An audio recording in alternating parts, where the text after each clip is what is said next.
So in a classical ballet class, you've got two main sections to the class. You've got the first section at the bar, and then you've got the second section in the centre, where you're taking everything that you've done from the bar and building up to doing it without the bar.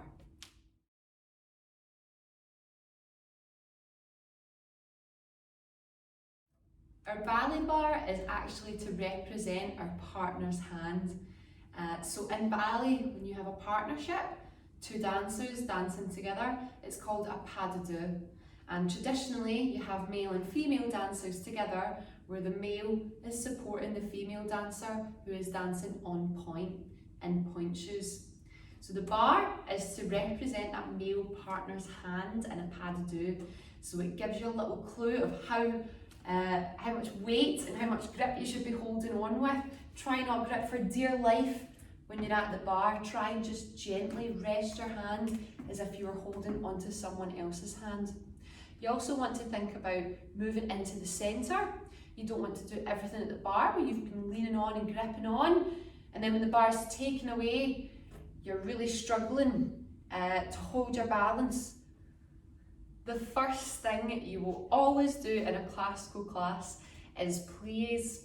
Sometimes a teacher will do their own little warm-up that might consist of some rises, a few little relevés, but most times you're expected to do your own stretching and your own pre-warm-up before a class, and your teacher will usually start with pliés. So plié translates to bend.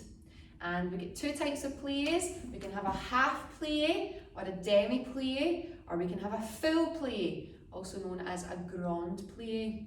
So let's look at the pliés in the different positions. So I'm going to start side onto the bar, my feet in first position, my hands in braba, one hand placed on the bar, and I'm going to do a demi plié, taking a port de bras with the arm to first position. I'm going to re-stretch, taking the arm to second position, and then I'm going to do a full plié, which will have 4 counts. Count 1 will be the demi plié, count 2 the grand plié, and the heels release just a little bit to let me go all the way down, but I don't sit down at the bottom of the plié, I'm still held up with good posture. Then count 3, I'm back to the demi plié, then count 4, I've re-stretched. So let's do that again. We've got demi plié, 1, re-stretch on 2, full plié, 3, all the way 4, recover 5, stretch on 6, and bring the arm down 7, and the other arm 8. Same thing in second position, but this time, after the demi plié, we're not going to take our heels off on the full plié because we don't need to in second. We're already nice and wide, so we just keep our feet down flat as we re-stretch. In fifth position, the heels come up again because the feet and the legs are tight together. So for me to get all the way down in my grand plié, I need to release my heels ever so slightly so that I can get the full grand plié done. And we're going to do the same thing in fourth crossed. So we go demi plié, re-stretch, and then grand plié in fourth, 3, all the way 4, heels down on 5, re-stretch on 6, and port de bras 2 hands off the arm 7 and 8. Pliés are such an important step. They're the foundation of everything that you'll do. So that's why you should always start your own warm-up as well with pliés. Don't be jumping straight into doing any kind of crazy stretching without gently warming the body up first. A plié is the start and the end of every jump. So it's really, really good to do this basic step every single day.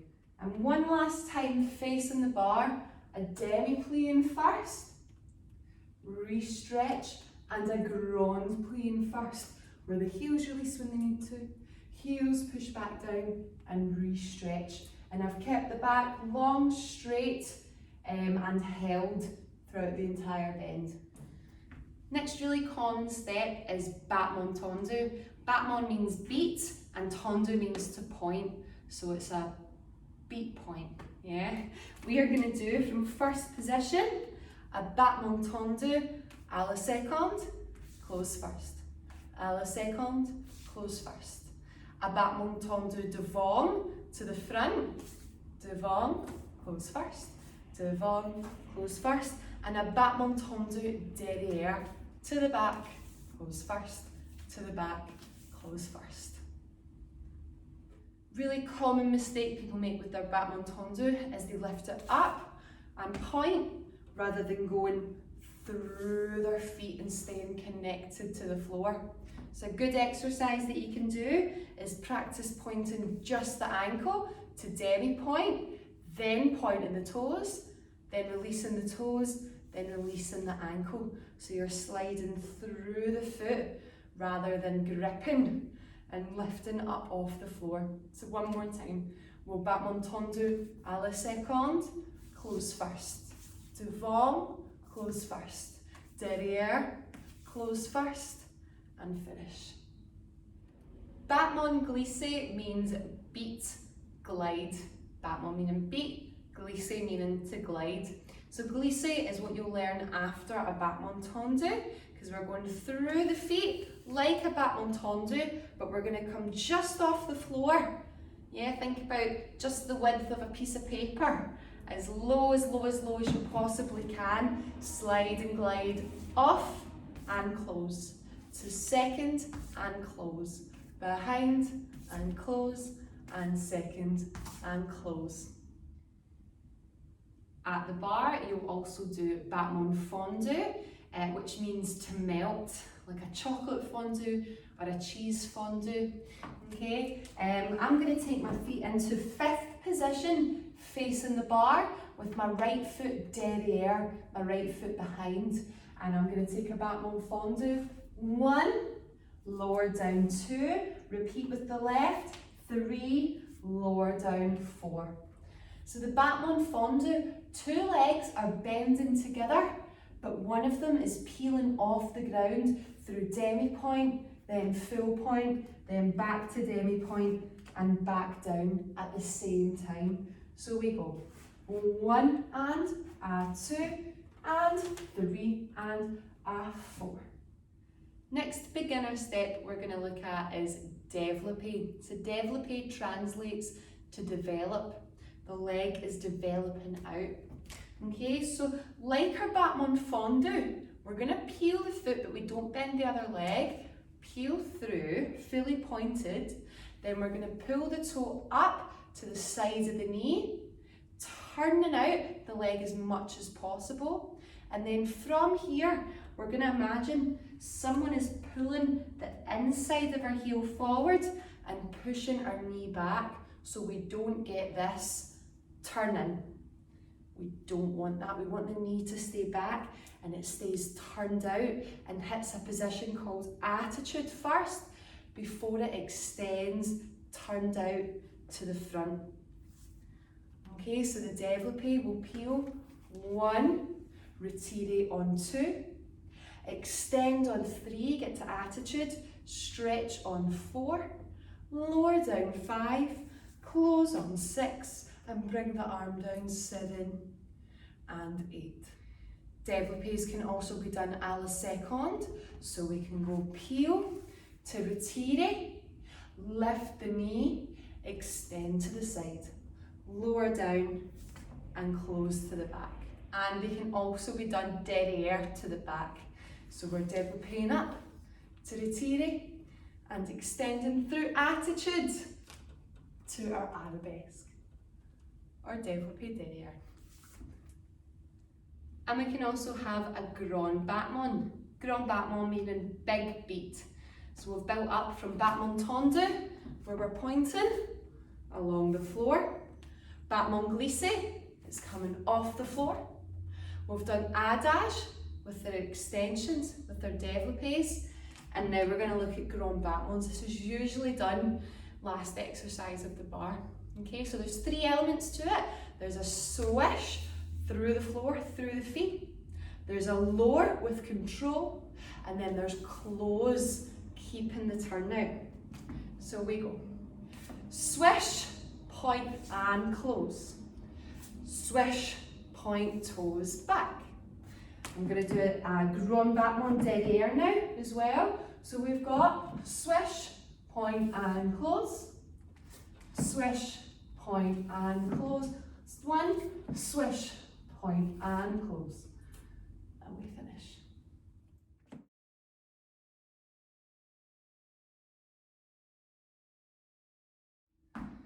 After you've moved away from all your bar exercises, usually in the centre you'll start with either a port de bras, which means carriage of the arms, or you'll start with a Fondue exercise, meaning to point. Okay, all about pointing your feet.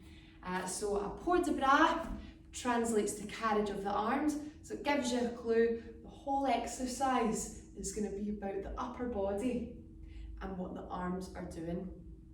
After your port de bras, if you didn't start with tondus, your teacher will absolutely move on to a Fondue exercise, probably bringing transfer of weights through it as well, starting to get you ready for some quick movement across the floor. After your port de bras and your tondus, the next section of the class will be Adage. So Adage is all about slow, controlled movements.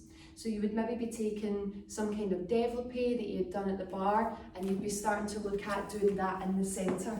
So it's going to be slow, controlled movements, all about balance and control over the body. After Adage, the class will move on to the Allegro section of the class. Allegro means to jump, and we've got 3 different types of Allegro. We always start with petit Allegro, meaning small jumps, small Allegro. Then we move on to medium Allegro, starting to build, jumping high off the ground, and then the class will always finish with grand Allegro, which would be your big grangettes, your leaps across the floor, the highest of your elevations. Okay, there'll also be a turning section of the class usually, and it just depends on the teacher. Sometimes your teacher will do it in between the Allegros to break it up a little bit, or after Adage before you start any of the Allegro section. And your turn section would be all your pirouettes, all your fouettes, your poses, anything turning and travelling around the room. The final part of a classical ballet class that you should always do is called a reverong. If you are female, you will be doing a curtsy to your teacher, and if you're a male, you'll be doing a bow to your teacher.